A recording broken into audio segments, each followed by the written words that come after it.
Posiciones son ustedes.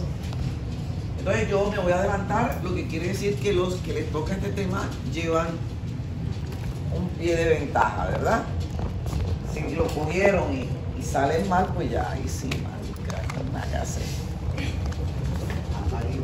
Ahí va.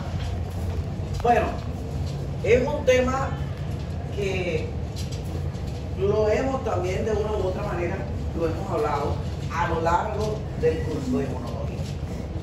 Desde el primer día que llegué aquí les dije que entre la inmunidad innata y la inmunidad adaptativa siempre va a haber un vínculo de comunicación y que la primera respuesta ante un patógeno la genera la inmunidad innata, pero que en aquellos casos en donde el microorganismo no pueda ser eliminado con las herramientas que tiene la inmunidad innata hace lo más sabio y escoger ese microorganismo y presentárselo a la inmunidad adaptativa, ya sea humoral o celular. Y que precisamente a través del proceso de fagocitosis es que se da ese contacto entre la inmunidad innata y la inmunidad adaptativa, ¿sí? Entonces por eso es tan importante este tema, porque es esa fase donde pone a accionar los dos tipos de inmunidad con los cuales nosotros contamos. Entonces podemos definir la fagocitosis como un mecanismo clave de la respuesta inmune innata, nativa o natural, porque prácticamente es un mecanismo propio de nuestra inmunidad innata, ¿verdad? Capaz de eliminar todo aquello que considere nocivo y representa un medio importante del organismo que nos permite también monitorear cómo estamos nosotros en un momento determinado. Recuerden que las células que hacen el proceso de fagocitosis, como es el caso de macrófagos, como el caso de dendríticas y el mismo polimorfo nuclear neutrófilo, están patrullando en torrente sanguíneo y están como censando a ver qué está mal para ellos inmediatamente fagocitarlo. Hay una fagocitosis llamada fagocitosis frustrada o fallida. ¿Cuál es esta? Se va a dañar las articulaciones y más con esa violencia que lo está haciendo. ¿Ah? Imagínate, me dolió a mí. ¿Ah? Bueno, duro. Vea quien no lo escuchó porque está sordo, mira. ¿Ah? Entonces, hablamos de esa fagocitosis frustrada o fallida como un mecanismo que ocasiona no solo la destrucción de lo que se está fagocitando, sino que puede generar daño en las células o tejidos cercanos a él. ¿Quién hace, fagocitosis frustrada o fallida? Polimorfo nuclear neutrófilo. Y volvemos, por eso les digo que todo lo que hemos visto, vamos a ver aquí, ya lo hemos visto, solo que ahora lo estamos como que armando, tenemos todas las piezas del rompecabezas, ahora sencillamente lo vamos a armar. Cuando hablábamos de polimorfo nuclear neutrófilo, yo les decía, polimorfo puede actuar de dos maneras. Una es me como el patógeno, me degranulo internamente, lo mato y luego me someto a apoptosis. De esa manera no genero daño en las células vecinas. Pero no siempre, eso sería lo ideal, pero no siempre los polimorfos van a actuar en mecanismo de fagocitar, matar y someterse a apoptosis. En algunas situaciones tiene que ser fagocitosis frustrada o fallida. Y les decía que era cuando había una ventaja del patógeno en cuanto a cantidad y el número de polimorfos que estén ubicados en ese sitio. Él se degranula de manera externa. Entonces, esa degranulación externa, con esa cantidad de enzimas que tienen los gránulos de los polimorfos, no solo matan microorganismos, sino que también terminan generando necrosis o daño en células vecinas, a lo que llamamos fagocitosis frustrada o fallida. Y lo más importante, con lo que inicié, y es que es el punto de enlace o de contacto entre la inmunidad innata y esa inmunidad adaptativa, adquirida o específica. Esta imagen se las mostré cuando hablábamos de órganos linfoides. Les dije, todas las células que están en nuestro torrente sanguíneo derivan de una célula pluripotencial, stem cell o célula madre.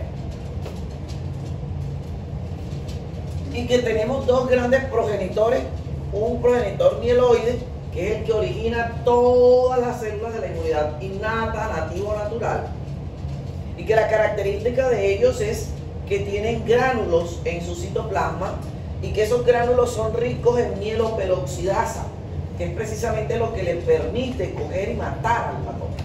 De allí el nombre de mieloide. Y tenemos el progenitor linfoide, que es el que va a dar origen a todas las células de la inmunidad adaptativa, adquirida o específica. Los T, los B, y recuerden que los NK, aunque no tienen ni características de T ni características de B, ontogénicamente derivan del linfoma, ¿verdad? Entonces, para recordarles esa partecita, como les dije, ya todo lo vimos, solo estamos armando el rompecabezas. Tenemos macrófago, célula clave en el proceso de fagocitosis. Recuerden que macrófago cumple 3 roles, que se los he dicho hasta el cansancio. Fagocita, hace el papel de CPA, y recuerden, cuando hablábamos de citoquina, es la directora de orquesta o el director técnico de la inmunidad innata, gracias a la cantidad de citoquinas o mensajeros químicos que esta célula produce. Recuerden que es ella la que coge y organiza cómo va a ser la respuesta que va a montar la inmunidad innata tras la entrada de un determinado agente patógeno. Recuerden que está ubicado estratégicamente en todo órgano y todo tejido, que dependiendo del órgano o tejido donde esté, también va a recibir diferentes denominaciones o nombres, ¿verdad? Entonces, ahí se los mencionaba en su momento, todos los nombres que pueden recibir estas células cuando están ubicadas en determinados órganos o tejidos. Entonces, célula clave del mecanismo de fagocitosis. ¿Alguien iba a hacer una pregunta? ¿No? Bueno. Aquí está la función, la tercera función que les mencionaba ahorita, y era el organizar la respuesta de nuestro sistema inmunológico. Recuerden que ella ejerce la función pleiotrópica, o sea, actúa en órganos diferentes generando respuestas diferentes. Células dendríticas también ya se las dije. La traigo a colación porque es una célula clave en el proceso de fagocitar. Igual tiene ciertas características que comparte con el macrófago.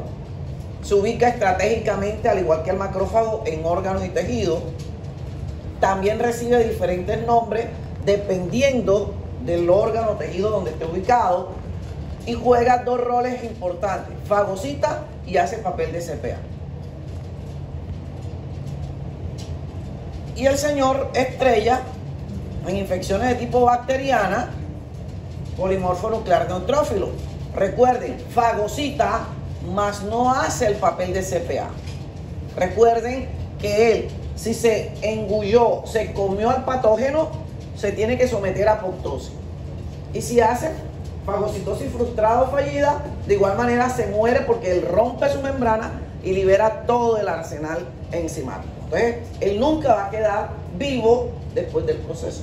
O sea, es un autosuicida. Yo mato el patógeno, pero muero en el proceso. No tengo nada que detenerme aquí. Ahora sí, biología barata de primer semestre. No hay nada que hacer. Vieron la importancia de la biología. Cuando están en primero, ¿para qué no dan esto? Pues si se dan cuenta, en muchos cursos les meten biología por ahí, ¿verdad? Entonces tenemos diferentes tipos de endocitosis. Aquí tenemos 3. La pignocitosis, y es cuando la membrana de la célula sufre un proceso de invaginación y logra capturar grandes cantidades de líquido que está en la parte externa, y todas las moléculas que ahí se encuentran. No es el que vamos a trabajar hoy tampoco. Tenemos endocitosis mediada por receptor, de gran importancia en los procesos infecciosos, sobre todo de tipo viral. Los virus, la forma como tienen para entrar a la célula es a través de estos mecanismos, sobre todo los virus que tienen una envoltura. Y la mayoría de los virus que son patógenos para nosotros los humanos, VIH, hepatitis B, hepatitis C, lo hacen a través de este mecanismo. O sea, tienen una glicoproteína en su membrana que interactúa con un receptor celular nuestro y de esa manera invade nuestra célula. Tienen el caso del SARS-CoV-2, causante del COVID, se une a los receptores ECA2 que están en los neumocitos y por eso invadían nuestras células pulmonares y generaban todo el daño que generaban. Entonces, ese es uno de los mecanismos más importantes para microorganismos tipo agente viral. Y el que nos tiene aquí, fagocitosis, ¿sí? Es otro mecanismo de endocitosis que utilizan nuestras células y en él es que nos vamos a basar. Entonces, digamos que la fagocitosis tiene etapas y para todos, porque es que el hecho que un grupo lo vaya a poner no quiere decir que los otros no lo tengan que preparar, igual lo tienen que preparar para el parcial. Yo les aconsejo que este tema de fagocitosis lo cojan por el lado inicialmente de la inmunología de William Rojas. William Rojas, digamos, es más didáctico en este tema. Te lo habla por fases o etapas y es más fácil de entender que si lo coges de entrada por la inmunología molecular y celular de aves. Pero eso sí, cuando vayas a tratar de entender los mecanismos dependientes de oxígeno o estallido respiratorio, vete para abajo. Ahí sí te lo va a explicar desde el punto de vista molecular. Entonces, digamos que la fagocitosis tiene estas etapas. La quimiotaxis, ya todos saben lo que es quimiotaxis, la capacidad que tienen muchas células de migrar o direccionarse hacia un sitio en particular. ¿Y cómo se logra? A través de los famosos mensajeros químicos, las famosas citoquinas, ¿verdad? Entonces, la primera célula que llega al foco de infección libera mensajeros químicos para orientar a las células que vienen atrás hacia dónde deben llegar. Adhesión, que tiene que ver mucho con las diferentes etapas para que el microorganismo sea engullido, y ya lo vamos a explicar, el proceso de ingestión, digestión y la última etapa que es la de excreción.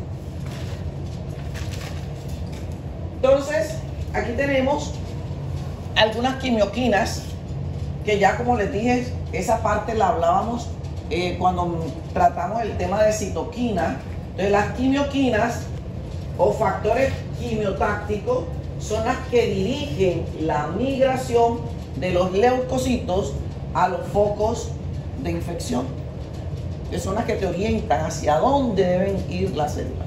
Por ejemplo, si yo tengo un foco infeccioso en el dedo gordo del pie, pues las quimioquinas estarán direccionando para que todas las células que vayan a participar deban ir al dedo gordo del pie derecho, porque de lo contrario nunca llegarían si alguien no les dice o les muestra el camino a dónde deben dirigirse.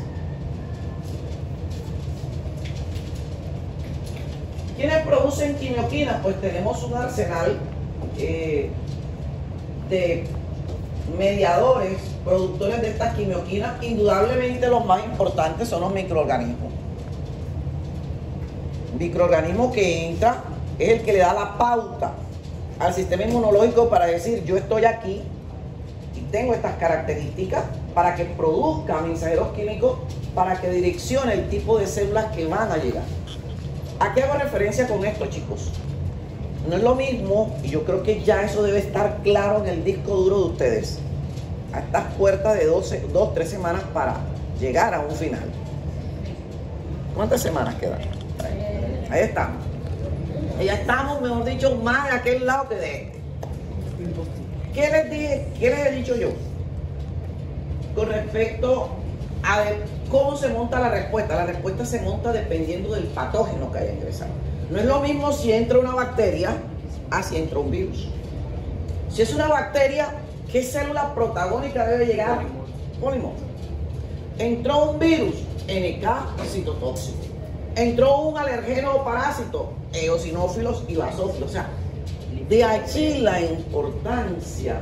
El mismo microorganismo orienta hacia qué línea celular debe llegar en mayoría al foco del proceso infeccioso. Entonces, los microorganismos, el mismo endotelio vascular, y lo vamos a ver ahorita, cómo el endotelio vascular ayuda a que células del sistema inmune lleguen al foco de infección. Factor activador de plaquetas, la prostaglandina, los leucotrienos y algunas moléculas que se producen por el mismo proceso de activación de nuestra inmunidad innata, nativa o natural.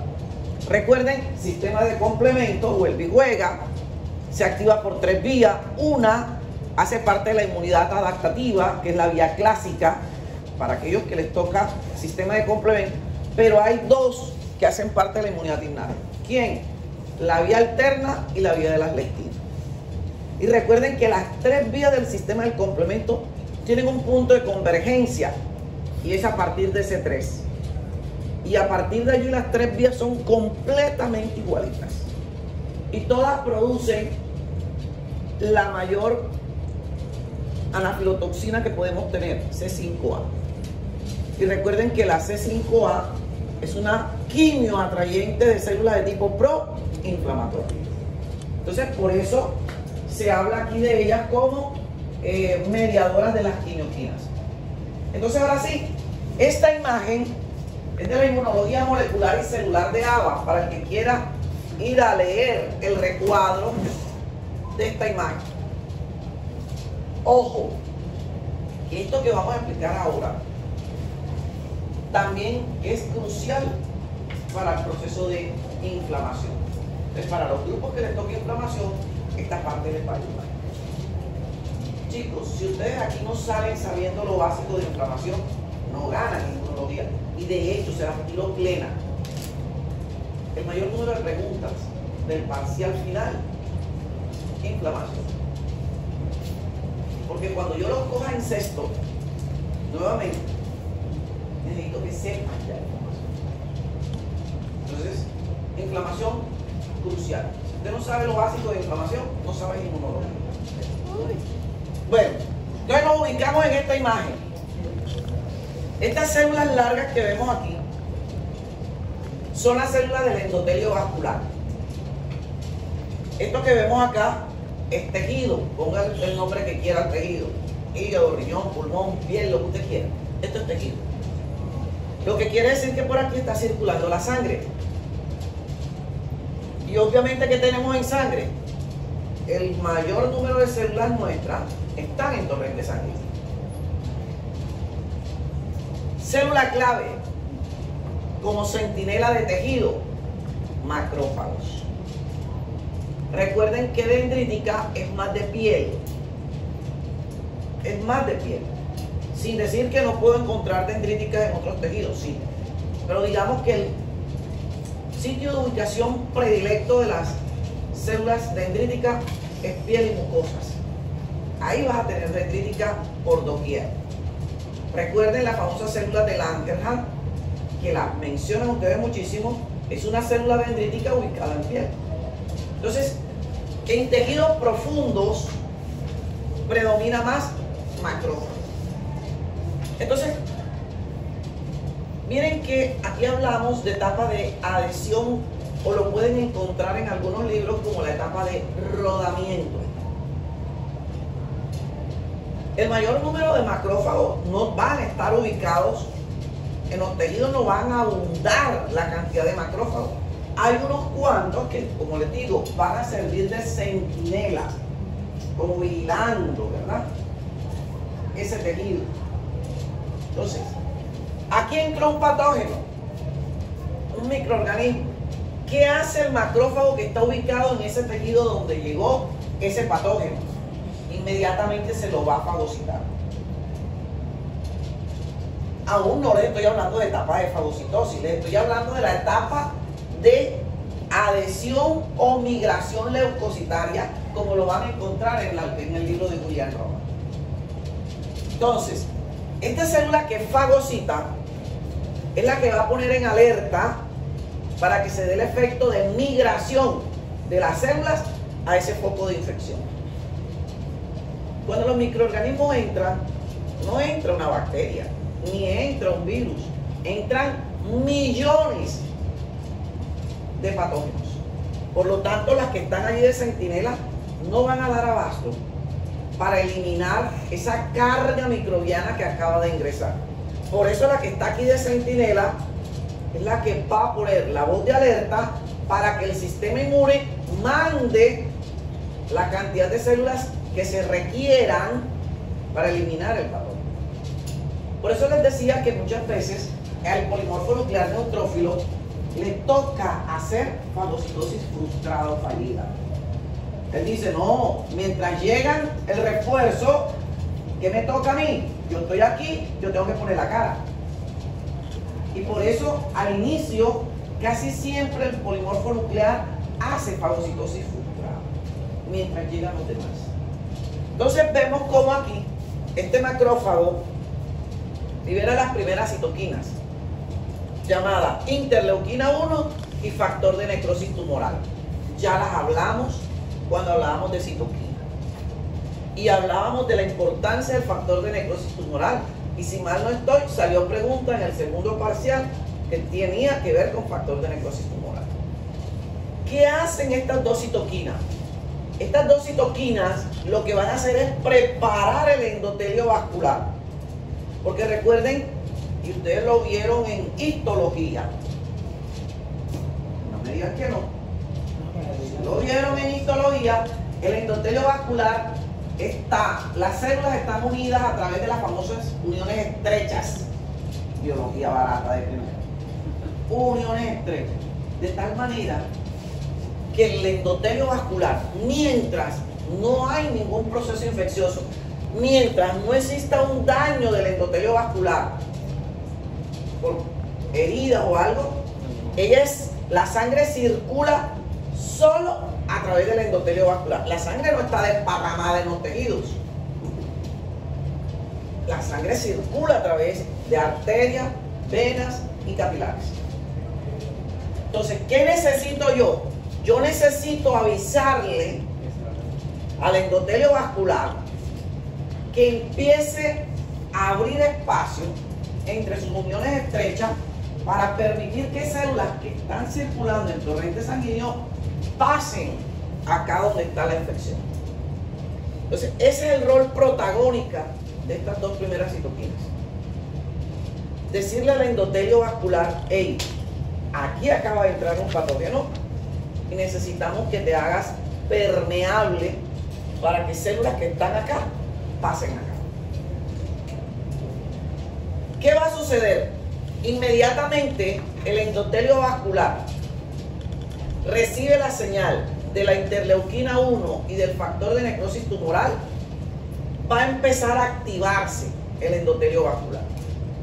¿Y cómo se activa? Expresando unos ligandos de integrina y unas selectinas. Ojo, no es de manera generalizada que se active el endotelio vascular, excepto que mi paciente tenga una coagulación intravascular diseminada que es sistémica. Pero si yo tengo una infección en el dedo gordo del pie, el endotelio vascular que se va a activar es el del dedo gordo del pie. El del pulmón no tiene nada que ver, porque el pulmón está funcionando bien, ahí no hay infección. Entonces solo se activa el endotelio vascular que está lesionado o donde hay una infección. Entonces se empiezan a expresar, como les digo, esta selectina y estos ligandos de integrina. Eso demora un promedio entre 15 a 30 minutos, o sea, rápido. Cuando ya se ha activado mi endotelio vascular, aquí en la imagen ustedes ven solo polimorfo nuclear neutrófilo, pero esto lo puede hacer un monocito, lo puede hacer un eosinófilo, lo puede hacer un basófilo, y todas las células de la inmunidad innata pueden hacer esta etapa. ¿Estamos? Porque recuerden que el linfocito, usted ve dónde están. Están en los órganos linfoides secundarios o periféricos. Bodegas de almacenaje. Se los dije cuando hablé de órganos linfoides. Ellos están allá. Ellos allá tienen que llegar a una célula certera y decirle, mira, aquí está el péptido antigénico. Y lo vimos la semana pasada cuando les decía que los linfocitos T, CD4 o CD8 no reconocen el microorganismo. Que tiene que alguien decirles. Entonces, ¿dónde están esas células de la inmunidad adaptativa? Allá en los ganglios. Lo que está circulando aquí, básicamente, células de la inmunidad innata. Entonces, en la imagen solo tenemos el polimorfo nuclear. Se los aclaro para que no vayan a creer que es solo el polimorfo el que hace esto. Todas las células de la inmunidad innata son capaces de hacerlo. Porque si aquí yo no tuviera una bacteria, si no tuviera un parásito o un alergeno, ¿quién tendría que llegar ahí? Eosinófilo. Ay, ¿cómo me pasa el eosinófilo de sangre para acá? Entonces se los aclaro, porque yo me los conozco. Como ven el dibujo aquí, nada más polimorfo, entonces creen que nada más es polimorfo. Cualquier célula de la inmunidad innata, nativa o natural lo puede hacer. Entonces, nuestras células de la inmunidad innata, en su superficie, tienen unos ligandos de selectina y ligandos de integrina. Ustedes ven aquí en esta imagen que cuando estos ligandos se empiezan a expresar en el endotelio que se está activando, los atrae. Por eso ven este recuadro aquí, empieza a atraerlo. Por eso se llama etapa de adherencia o rodamiento. Vemos cómo estos ligandos empiezan a atraer las células que están patrullando en torrente sanguíneo. Y se empiezan a unir a esos ligandos que están a nivel del endotelio vascular. Pero esta unión que se está dando entre estas células y estos ligandos son unión de baja afinidad. ¿Qué quiere decir eso? Que no es una unión definitiva. Porque es que yo no necesito que se me queden ancladas en el endotelio vascular.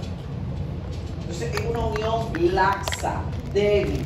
Recuerden, fisiología, que nuestra sangre es bombeada por el corazón minuto a minuto con una fuerza determinada, que es lo que ustedes miden como presión arterial, ¿verdad?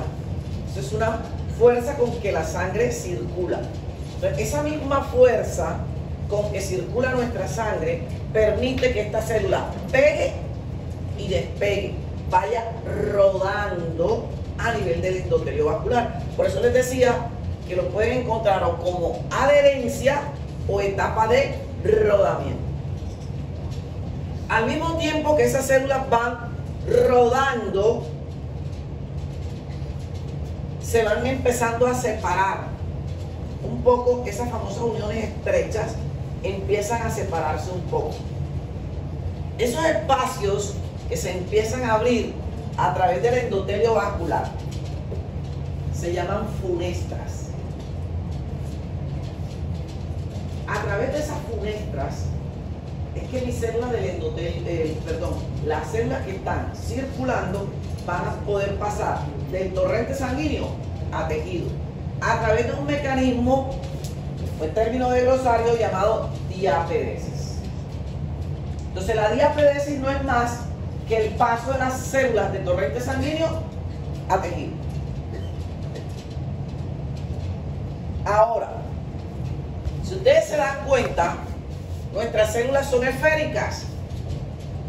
Macrófagos, polimorfos, eosinófilos, basófilos, son completamente esféricas. Y cuando yo les hablo de la famosa separación de las células del endotelio vascular para formar la funestra, no es que se abre una puerta de par en par, son espacios muy pequeños. ¿Por qué? Porque si el espacio fuese lo suficientemente grande, habría fuga de gran cantidad de sangre a tejido. Y nosotros no queremos que los tejidos se encharquen de sangre. Necesitamos es que pasen las células. Y obviamente va a pasar algo de sangre, pero mínimo, o sea, se controla. Por eso es que se empiezan a presentar los primeros signos de la inflamación, que es el enrojecimiento. por qué donde tienes un proceso inflamatorio se te enrojece esa zona? Porque está pasando glóbulos rojos, sangre, para poderle dar paso también a las células del sistema inmune. Edema, porque se está acumulando líquido de torrente sanguíneo en ese sitio. ¿Por qué está caliente? Si yo tengo una inflamación aquí, lo toco, esa zona está caliente, porque hay actividad celular. Recuerden, nuestras células, y a ustedes no les gusta ciclo de Krebs, ¿cierto? A nadie me gusta, a mí me encanta el ciclo de Krebs. Y nuestras células, para poder funcionar, necesitan ATP. ¿Y cómo tenemos el ATP? Cuando te comes la arepa con huevo allá en la cafetería o la empanada con una pony, porque no desayunaste en tu casa, 2 horas después, eso se convirtió en glucosa. La glucosa tiene que entrar al citoplasma de la célula y hace las primeras 10 fases para convertir la glucosa en piruvato. El piruvato es el que te entra al ciclo de Krebs. Y ese piruvato, una molécula de glucosa te genera 2 piruvatos, te va a generar NAD y FAD. Pero esa no es la energía metabólica que yo necesito para que mis células puedan funcionar. Ese NAD y FAD debe entrar a la mitocondria a través de la cadena transportadora de electrones, y allí cada FAD termina generando 2 ATP y cada NAD genera 3 moléculas de ATP. Y ahí es cuando yo tengo energía metabólica. Y como eso se está dando en un sitio, obvio, mayor actividad celular, mayor producción de energía, encuentras en la zona caliente. Y ya llevamos 3 signos de la inflamación. Y no voy a hablar de los otros 2 porque no les voy a dejar tema a los que les toca inflamación, ¿verdad? Entonces, por lo menos ya saben 3. Entonces, listo. Yo necesito ahora que esta célula, a pesar que es extremadamente gorda, redondita, a través de esos pequeños espacios, pase a tejido. Ahí es donde se da un proceso llamado reorganización citoesquelética. Vemos cómo esta célula, de ser extremadamente redonda, se empieza a volver light, delgadita. Ya quisiéramos nosotros las mujeres reorganizar nuestra grasa, ¿verdad? No habría ninguna sin que no tuviera trasero. Todos la echaríamos para el trasero o para adelante. Lamentablemente nos toca meternos a quirófano. Ellas no. Ellas solitas reorganizan. Recuerden que la membrana de nuestras células tiene una gran cantidad de actina. Entonces, toda esa actina se puede reorganizar. Y después de ser extremadamente redonda, se vuelven extremadamente light. Y pueden hacer el paso de torrente sanguíneo a tejido, como lo vemos aquí. Ahora sí, todas las células que yo requiero para matar al patógeno, ¿dónde los tengo ya? En el sitio del foco de infección. Adhesión o rodamiento. Primera etapa de la fagocitosis. Migración leucocitaria lo van a encontrar en William Roth. ¿Estamos? ¿O hay preguntas? Más fácil no se los puedo explicar, como un cuentecito. Vaya, coja abajo, coja cualquier inmunología, se la van a complicar. Pero yo te la estoy dando, mejor dicho, papillita para loro, nada más para deglutir. ¿Dudas? Nada, adelante. Aquí participan algunas moléculas de adhesión, no me voy a detener en ellas, pero se las menciono porque cuando lo lean en los libros lo van a encontrar. Entonces miren, estas moléculas de adhesión son precisamente las que permiten que mis células polimorfos, eosinófilos, basófilos, los monocitos se adhieran al endotelio vascular y puedan hacer ese proceso. Les decía que juega un papel importante las plaquetas. Entonces miren, y ahí tenemos la selectina. Hay diferentes tipos de selectina. La selectina L, que es la de los leucocitos, la selectina P, que es la de las plaquetas, la selectina E, que es la de los eosinófilos. Entonces, es la que le permite hacer ese proceso de migración de nuestras células a los respectivos tejidos. Bueno, ahora sí,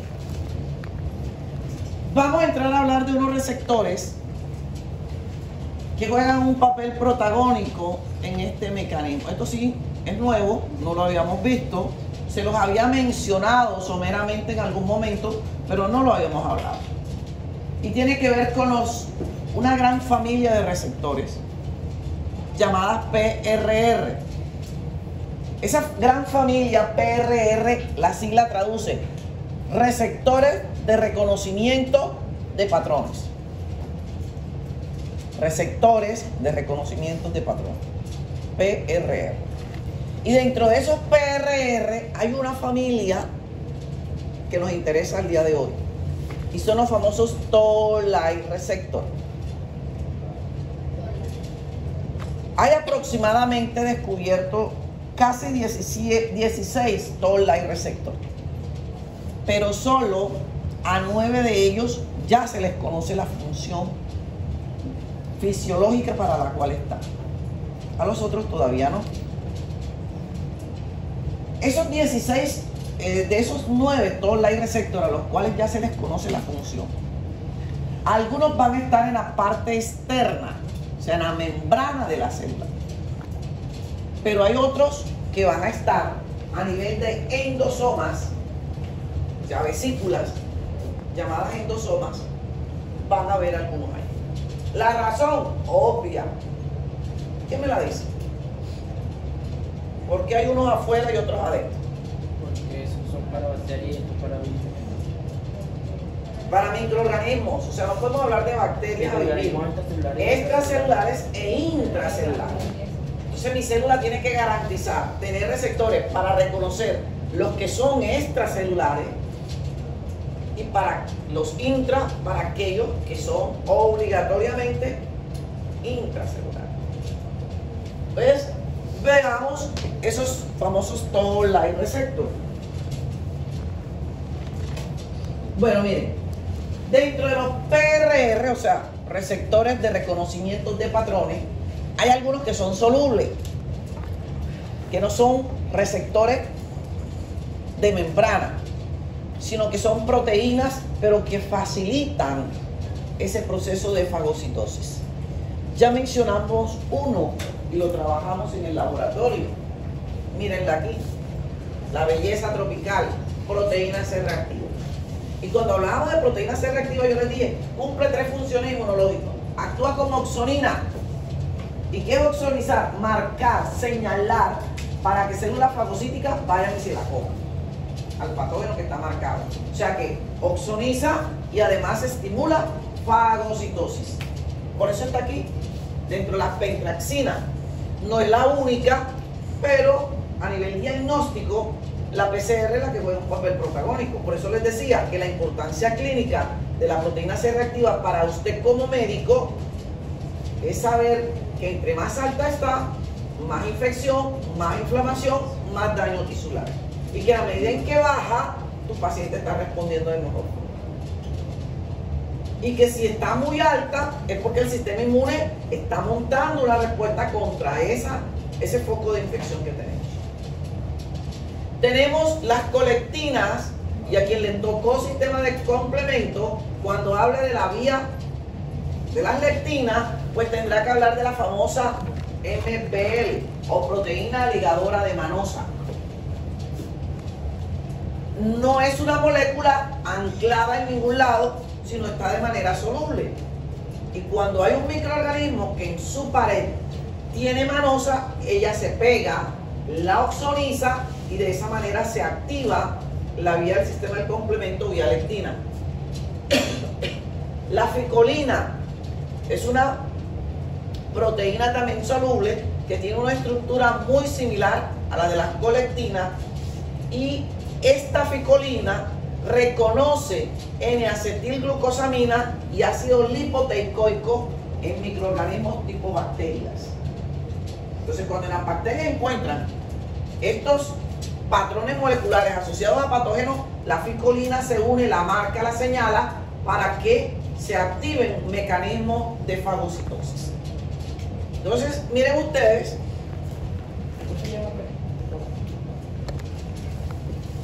listo. Ya. Bueno, entonces les decía que de allí la importancia de la oxonización. Entonces miren todo lo que pueden generar oxonización. Cuando hablábamos de anticuerpos, decíamos que la inmunoglobulina G, mírenla aquí, juega un papel protagónico como oxonina. Es nuestra mejor oxonina.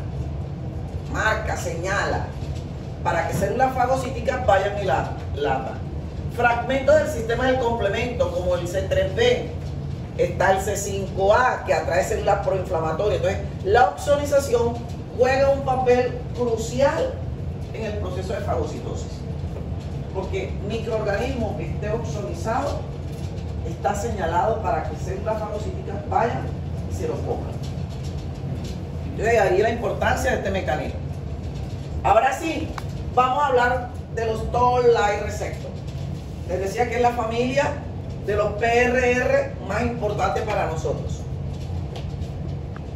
Les dije que hay 9 Toll-like receptors a los cuales ya les conocemos las funciones. ¿Para qué sirven? Hay unos que están afuera y otros que están en los endosomas.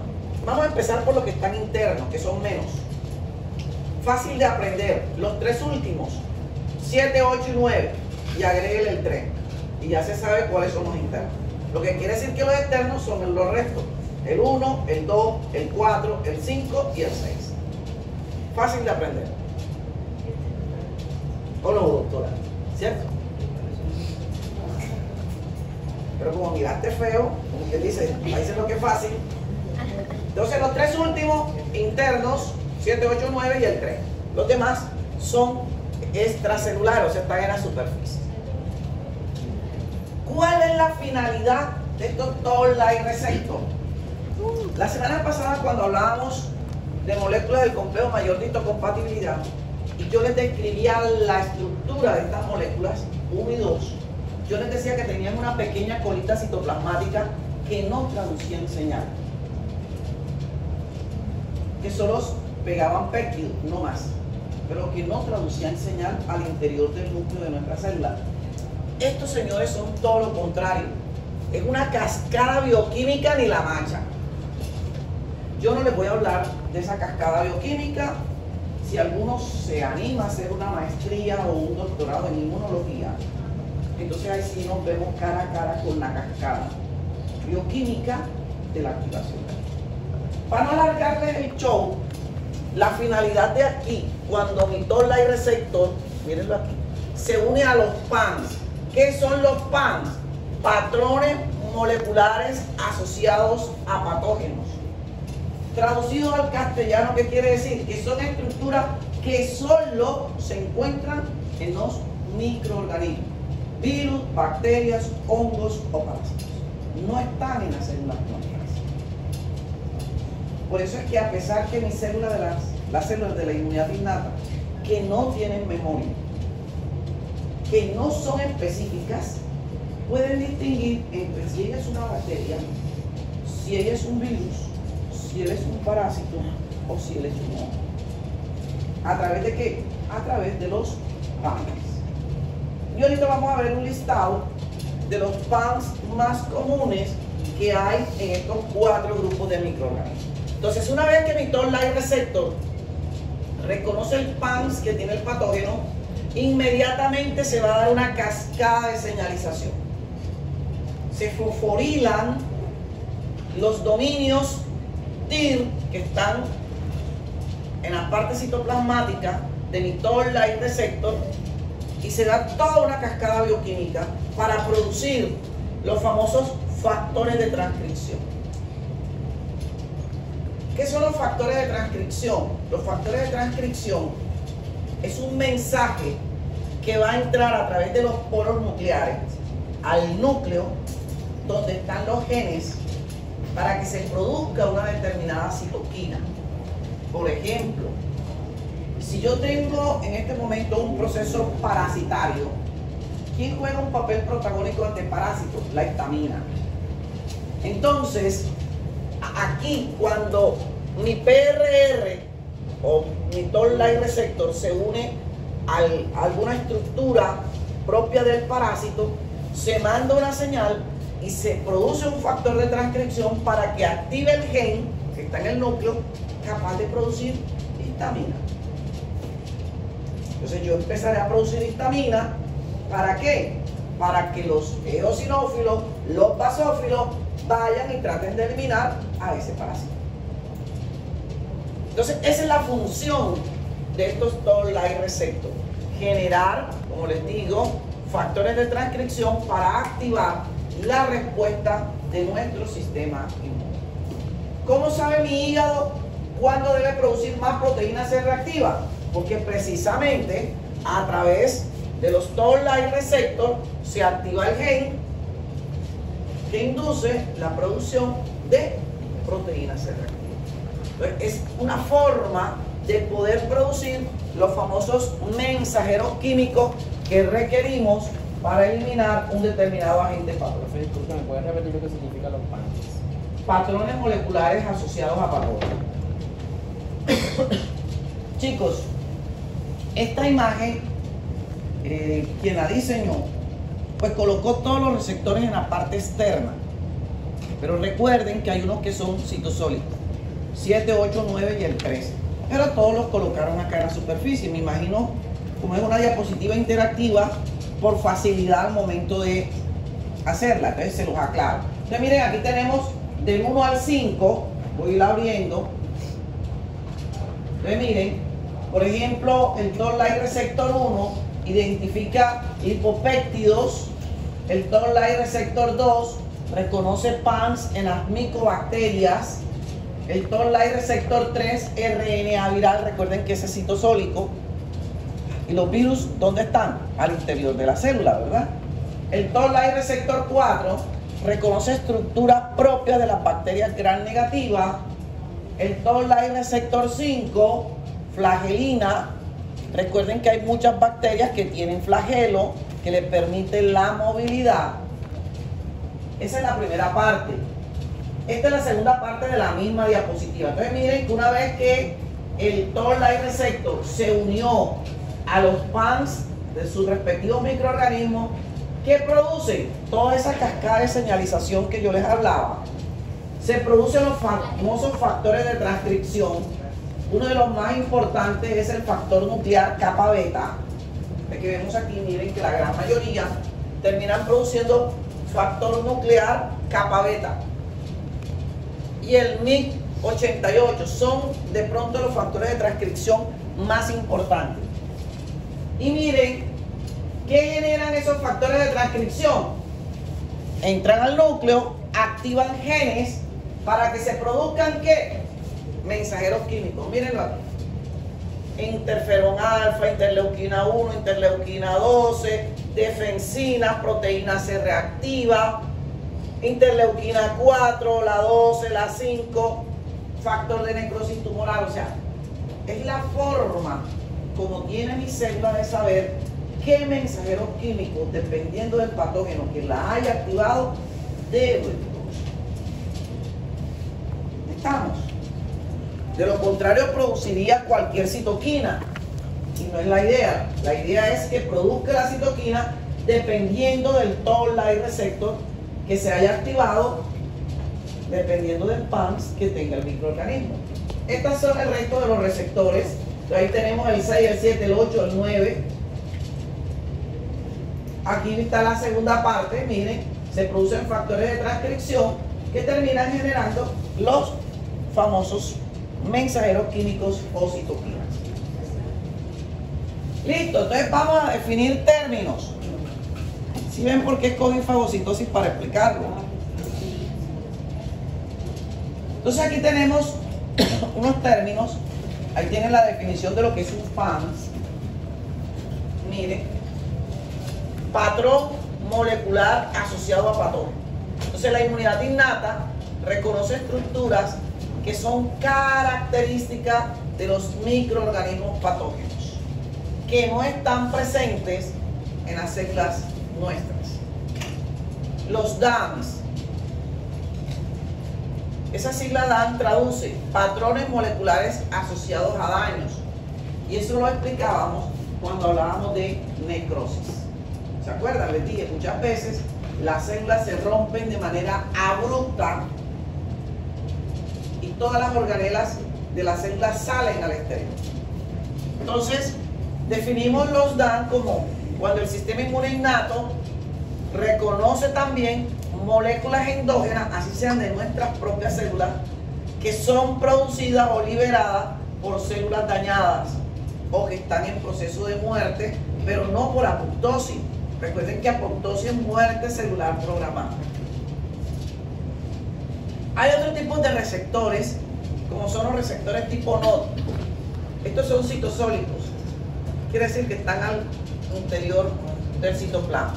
Tenemos dos tipos NOD, NOD1 y NOD2.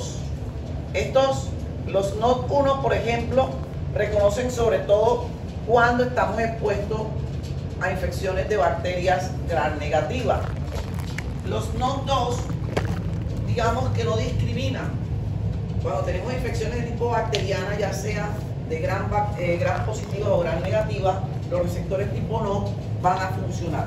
¿Dónde encontramos estos receptores tipo NOD? En el fondo de las criptas del Lieberkühn a nivel de tejido gastrointestinal. Tenemos los receptores tipo RIG.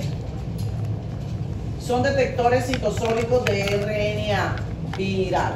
Entonces, cuando tenemos infecciones virales, estos receptores tipo RIG juegan un papel importante e inducen a que mis células produzcan grandes cantidades de interferón. Recuerden, interferón, infección viral, es una proteína antiviral. Recuerden que ejerce un efecto paracrino. La célula que está infectada con el virus produce el interferón, pero para avisarle a las células que están cercanas a él.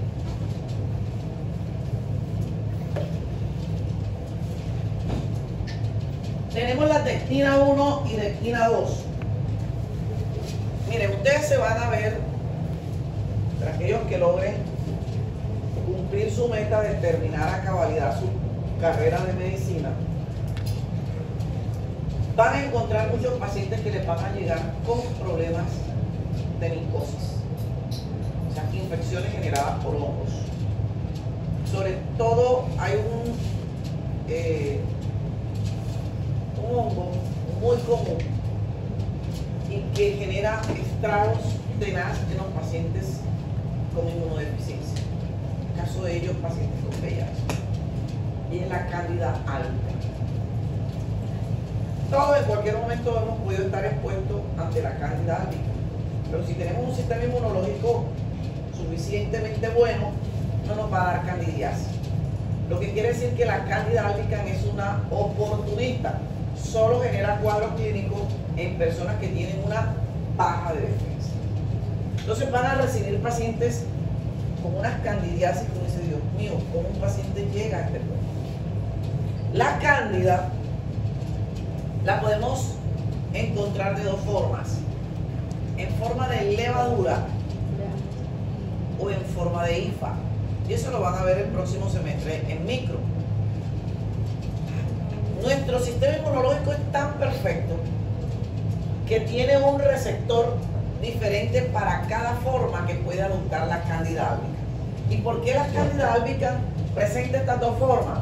Porque cuando ve que ella está en forma de levadura y el sistema inmune está montando una respuesta contra la forma de levadura, ella dice, espérate ahí, ahora me cambio a IFA, y el sistema inmunológico queda loco. Pero lo que no sabe la Cándida albicans es que nosotros también tenemos un receptor para la forma de IFA. Entonces, le ha tocado a nuestro sistema inmune tener dos receptores para que la Cándida albicans, en la forma en que esté, podamos detectarla y atacarla.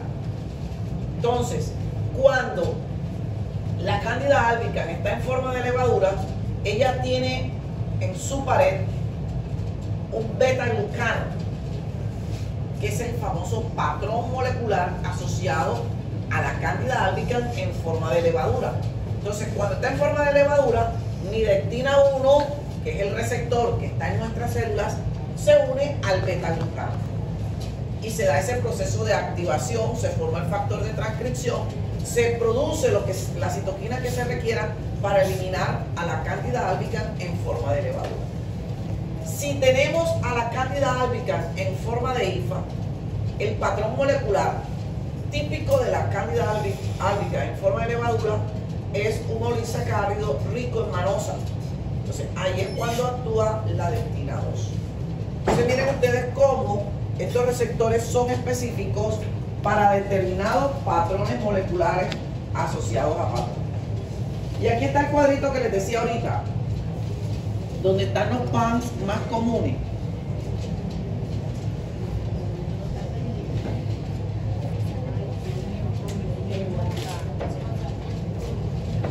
Pero miren,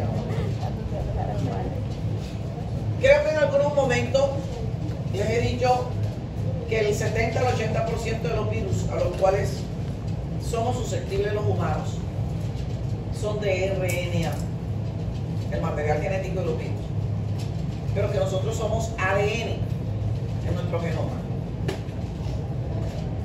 Por lo tanto, cuando una célula de nuestro sistema inmune innato sensa la presencia de un RNA, dice, si tú tienes RNA, no eres nuestro, porque ninguna célula nuestra tiene RNA. Algunos me preguntarán, ay, pero cuando nosotros nos dieron en biología, nos hablaban de RNA ribosomal, RNA de transferencia, RNA.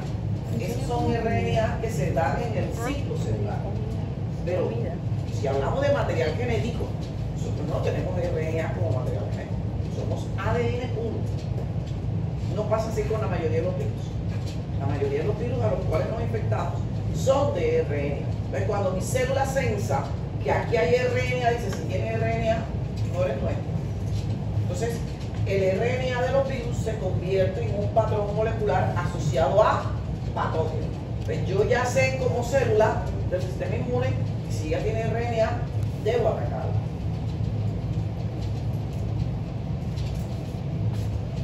Bacteria gram negativa. Las bacterias gram negativas en su pared tienen un compuesto llamado lipopolisacárido. Ninguna célula humana tiene lipopolisacárido. De tal manera que si yo censo la presencia de lipopolisacárido, sé que no es nuestra. Todo lo que tenga lipopolisacárido, yo como célula del sistema inmune debo atacarla. Entonces el lipopolisacárido de las bacterias gram negativas se convierte en un patrón molecular asociado solo a patógenos. Bacteria gram positiva en su pared, no está allí en el cuadrito, se me olvidó colocarlo, tiene péptidoglucano. Ninguna célula humana tiene péptidoglucano. De tal manera que si yo censo la presencia de péptidoglucano, sé que es patógeno y que debo montar una respuesta contraria. Se preguntarán ustedes, ¿y cuando nos enfrentamos a microorganismos que tienen ADN igual que nosotros? ¿Cómo diferencia mi célula un ADN de un patógeno de un ADN propio? Facilito. El ADN de los patógenos, aquí está DNA bacteriano, pero hay virus de ADN. ¿Qué tienen los microorganismos, el ADN de microorganismos? Tienen un nucleótido que no lo tenemos nosotros, y es el nucleótido CpG no metilado. Cuando yo como célula fagocítica detecto la presencia de nucleótido CpG no metilado, así sea ADN, sé que ese ADN no es nuestro, porque el ADN nuestro no tiene ADN, nucleótido CpG no metilado. Todos ya han visto cuáles son los nucleótidos que hacen parte de nuestro ADN. Creo que no tengo que recordarse, ¿verdad? Y ustedes han visto que el ADN nuestro tiene nucleótido CpG no metilado, por ningún lado. Entonces, el nucleótido CpG no metilado se convierte en un patrón molecular asociado solo a patógenos. Proteínas. Así como nosotros somos pura proteína, nosotros tenemos proteínas por doquier. En todos los tejidos, todos los órganos, en todos los lados tenemos proteínas. Aproximadamente 125 proteínas tenemos nosotros, diferentes en nuestro cuerpo. Los microorganismos también, las bacterias tienen proteína, los virus tienen proteína, los hongos, los parásitos tienen proteína. Pero ¿cómo mis células del sistema inmune diferencian entre una proteína de un parásito, de una bacteria, de un hongo, de un virus, de la proteína nuestra? Fácil. Porque las proteínas de los microorganismos tienen un péptido llamado N-formilmetionil. Ese péptido no está en ninguna de las 125 proteínas que conforman nuestro cuerpo. Entonces, el péptido N-formilmetionil se convierte en un patrón molecular asociado solo a patógenos. Glucolípidos y glucoproteínas. Así como los microorganismos tienen glucolípidos y glucoproteínas, nosotros también. Hablábamos de anticuerpos. ¿Qué son los anticuerpos? Glucoproteínas. Los antígenos de los glóbulos rojos, cuando somos grupo A, grupo B, ¿qué son? Glucoproteínas. ¿Y por qué mis células del sistema inmune no atacan a mis anticuerpos? ¿Por qué no atacan a mis glóbulos rojos que tienen glucoproteínas? Porque nuestras glucoproteínas no tienen una estructura que sí tienen las glucoproteínas y los glucolípidos de los microorganismos, llamados manosa. Por eso, la manosa juega un papel importante en la vía de activación del sistema de complemento. Y les decía, al grupo que le toque el sistema de complemento tendrá que hablar de la proteína ligadora de manosa, que es un PRR, pero de manera soluble. Entonces miren ustedes cómo tenemos una cantidad de patrones moleculares asociados a patógenos, y vuelvo y reitero, son estructuras que solo están en los 4 grupos de microorganismos: virus, bacterias, hongos o parásitos. No están en nuestras células. Y de esa forma es que mis células del sistema inmune pueden reconocer lo propio de lo extraño. Ahora sí, vamos a hablar del resto de las etapas de la fagocitosis. No hemos empezado. Solo hablamos de la migración leucocitaria.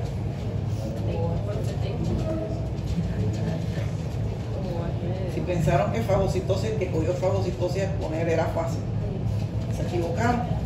Es largo. Bueno, entonces ya tenemos los conceptos claros para entender las etapas que vienen. Ya son facilitas. Esto es papita para los pasivos. Lo difícil ya lo explicamos. Listo, yo soy una célula fagocítica. Aquí acabo de detectar un PANS, patrón molecular asociado a patógenos. El que más le guste del cuadrito ese que acaban de ver. Yo, como célula fagocítica, tengo todos los toll-like receptores. Los que son extracelulares, el 1, el 2, el 4, el 5, el 6. Y en mi parte interna tengo el 7, el 8, el 9 y el 3. Estoy ante un patógeno extracelular. Lo primero que yo hago como célula fagocítica es detectar cuál es el PANS que el microorganismo tiene. Una vez que lo identifico, lo adhiero al toll-like receptor específico. Y ya vieron las imágenes interactivas que los toll-like receptor tienen cierta afinidad hacia ciertos PANS. Entonces digamos que ella es un Mycobacterium tuberculosis. En la imagen, ¿cuál vieron? El toll-like receptor 2. Entonces yo detecto el PANS en ella y me uno a través del toll-like receptor. Una vez que lo uno, inmediatamente ¿qué se va a dar? Se va a dar toda esa cascada de señalización que veíamos ahí. Se producen los factores de transcripción, se producen citoquinas específicas para el patrón molecular que yo acabo de reconocer. Ahora, ¿qué va a servir? ¿Para qué van a servir esos primeros patrones moleculares que se unieron a el toll-like receptor que se unió a este PANS? Que se produzcan citoquinas para tratar de atraer más células al proceso de infección. El proceso de fagocitosis como tal, una vez yo lo uno al patógeno, a mi toll-like receptor, se va a empezar a dar el proceso de pseudópodos. O sea, mi citoplasma, mi membrana, se va a empezar a extender, a prolongar como si fueran brazos. Y es lo que llamamos los famosos pseudópodos. ¿Qué es lo que vemos aquí? Miren, aquí ya se unió el microorganismo al toll-like receptor. Ahora miren cómo el citoplasma se empieza a prolongar como si fueran brazos ya, esta es la cabeza para acá, ¿no? Completa, enderezate. Una vez que ya he logrado extender mi citoplasma, digamos que cada brazo mío es un pseudópodo, cuando yo veo que ya lo que hasta hace poquito estaba afuera, ya prácticamente está dentro de mí, sencillamente uno los dos extremos de los pseudópodos, y ahora lo que estaba afuera ya quedó dentro del citoplasma de mi célula. ¿Aquí qué se va a formar? Se va a formar una estructura llamada fagosoma. Entonces el fagosoma no es más que una vacuola fagocito. Los que ya están preparando su tema para mañana, que les toca fagocitosis, habrán visto que en los libros les hablan de dos vías para eliminar el patógeno: las independientes de oxígeno y las dependientes de oxígeno. Aquí vamos a empezar a hablar de las independientes de oxígeno primero. Entonces, cuando este fagosoma se formó, yo no mato enseguida al microorganismo que me acabo de fagocitar. Lo primero que hago es ponerle un medio hostil, un medio difícil al patógeno.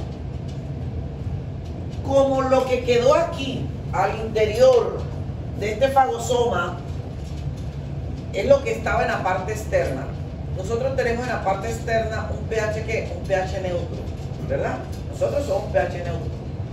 Por eso cuando hay algún ligero desvío del pH sanguíneo, ya sea hacia la acidez o hacia la alcalinidad, automáticamente se descontrola todo. Y es cuando hablamos de acidosis o de alcalosis. Dependiendo de dónde se esté generando, hablamos de metabólica o respiratoria. Y eso debieron verlo o lo van a ver en lo que falta en fisiología.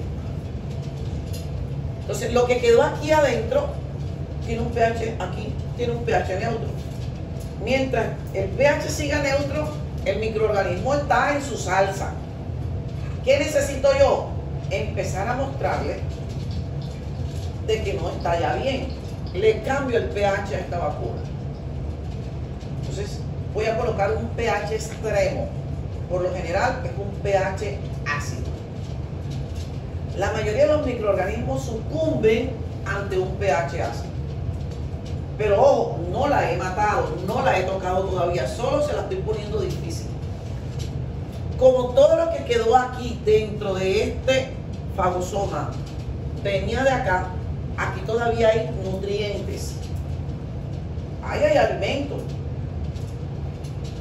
¿Qué tengo que hacer yo? Empezar a quitarle ese alimento. Entonces, ahí es cuando, a través de unas moléculas, se atrapa sobre todo el hierro para las bacterias que la requieren para su multiplicación. Atrapamos el hierro y no le dejamos hierro disponible. Entonces, aquí ya yo le estoy colocando un medio completamente hostil, diferente a lo que tenía acá afuera. Pero aún no le he matado. Todo el arsenal microbicida de las células fagocíticas están en los lisosomas. En los lisosomas es donde están todas las enzimas que se requieren para matar a un patógeno. Y lo veíamos en la clase pasada cuando hablábamos del proteasoma en los microorganismos intracelulares y en el fagolisosoma en la vía exógena. Entonces, aquí hay lipasas, aquí hay endonucleasas, aquí hay todo lo que se requiere para eliminar al patógeno. Entonces se fusiona lisosoma con fagosoma y forman una estructura llamada fagolisosoma.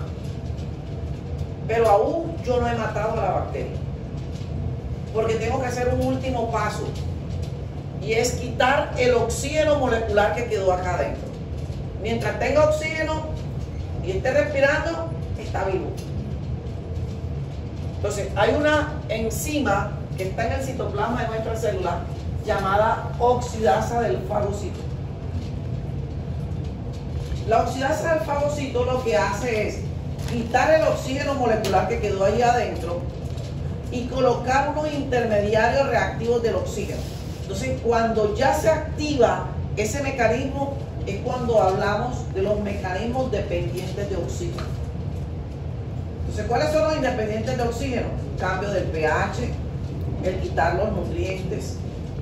Son mecanismos independientes de oxígeno. Pero aquí ya yo empiezo a hablar de mecanismos dependientes de oxígeno. ¿Cómo se llama la enzima oxidasa? Oxidasa del fagocito. Entonces miren que aquí estos mecanismos, como les dije, van a depender de proteínas antimicrobianas preformadas y acumuladas en los gránulos. El pH que se forma allí en el fagosoma ya es un pH no neutro, sino un pH ácido. Tiene un efecto bacteriostático, no ha matado a la bacteria, al microorganismo, solo lo está, digamos, preparando para la estocada final. Hay algunas proteínas catiónicas con actividad tipo antibiótico, como el caso de las defensinas, que van a estar en los lisosomas. Estas proteínas, digamos, son ricos en cisteína y arginina, que forman canales en las paredes de los microorganismos. Tiene catexina G, tienen una cantidad de enzimas esos lisosomas que son los que terminan generando, digamos, un daño significativo sin matar todavía a los agentes patógenos. Y aquí está la lactoferrina. ¿Qué hace la lactoferrina? Es la que coge, secuestra el hierro y no se lo deja disponible para que el microorganismo tenga alimentos. Entonces ya le puse un medio hostil con el pH, le quité los alimentos, o sea, todo lo que es nutriente. ¿Será que ese patógeno está igualito a cuando estaba afuera? Obviamente que no. Entonces todos estos mecanismos son independientes de oxígeno. Yo hago una pregunta. Cuéntame. ¿Y si la bacteria, ay no sé, estaba muy como si la bacteria es anaerobia? No importa. Es que eso no tiene nada que ver con respecto a los mecanismos, porque lo que es anaerobio o aerobio tiene que ver con la capacidad de ella de vivir en presencia o en ausencia de oxígeno, pero no tiene nada que ver con estos mecanismos. Ahora, si es una anaerobia, hay que ver si es una anaerobia facultativa o no, ya es otro mecanismo diferente. Entonces, ahí la única ventaja que tendrían las bacterias anaerobias es que, digamos, estos mecanismos de oxígeno, quitarle el oxígeno molecular, a ella no le afecta tanto. Pero ahí es donde viene el papel del estallido respiratorio. Pues entonces, listo, ya no necesito oxígeno, pero yo le voy a colocar unos mediadores que la van a matar. Y es esto que vamos a explicar acá. Entonces, miren, aquí tenemos el fagolisosoma y aquí tenemos la oxidasa del fagocito. Esta señora, esta enzima, es la que va a hacer el proceso de quitar el oxígeno molecular y colocar unos intermediarios reactivos del oxígeno. Pueden ser dos rutas o dos vías: la vía del óxido nítrico o la vía del peróxido de hidrógeno. El peróxido de hidrógeno nosotros lo podemos comprar en la farmacia, conocido como agua oxigenada. Anteriormente, en los hospitales se utilizaba para curar las heridas, era agua oxigenada. ¿Por qué? Porque mata al patógeno. Entonces, eso lo hacemos aquí. Nuestra célula lo hace. Le coloca un intermediario reactivo del oxígeno como el óxido nítrico, peróxido de hidrógeno, y termina matando al patógeno. Entonces, miren, el sistema enzimático de localización endosomal funciona como una bomba de protones. Aumenta la permeabilidad de la pared de los microorganismos y permite el paso de materiales tóxicos para los microorganismos. ¿Cuáles son esos materiales tóxicos? O el óxido nítrico o el peróxido de hidrógeno. Estos señores son los que terminan matando la bacteria. Por eso hablamos del famoso estallido respiratorio. Entonces, los gránulos azurófilos contienen además lisosimas, elastasa, catexina G, mieloperoxidasa, varios glicosidasas ácidas, otras hidrolasas. Todas estas son enzimas. Recuerden que todo lo que termina en asa son enzimas. Cada una de ellas jugando un papel protagónico. Entonces, ahora sí, ya mato al patógeno. Cuando ya lo tengo muerto, Ahora sí vamos a hacer una de las últimas etapas. Entonces miren, aquí están las especies reactivas de oxígeno. Entonces el estallido respiratorio se da a través de la oxidasa del fagocito, que coge y te produce como cofactor DAMPH, y todos sabemos que esto va a generar obviamente peróxido de hidrógeno.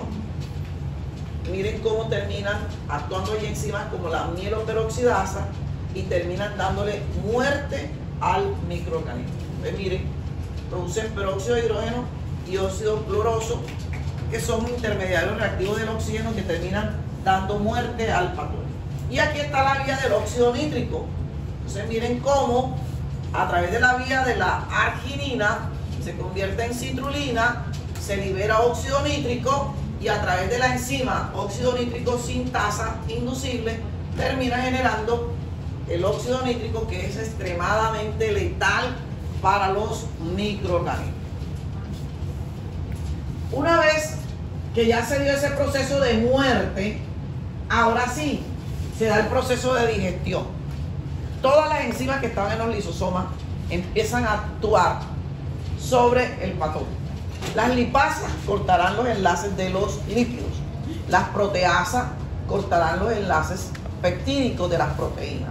Las endonucleasas cortarán los enlaces de los ácidos nucleicos. Entonces, cuando ya yo tengo digerido, fragmentado al patógeno, ahora sí, ¿qué va a suceder aquí?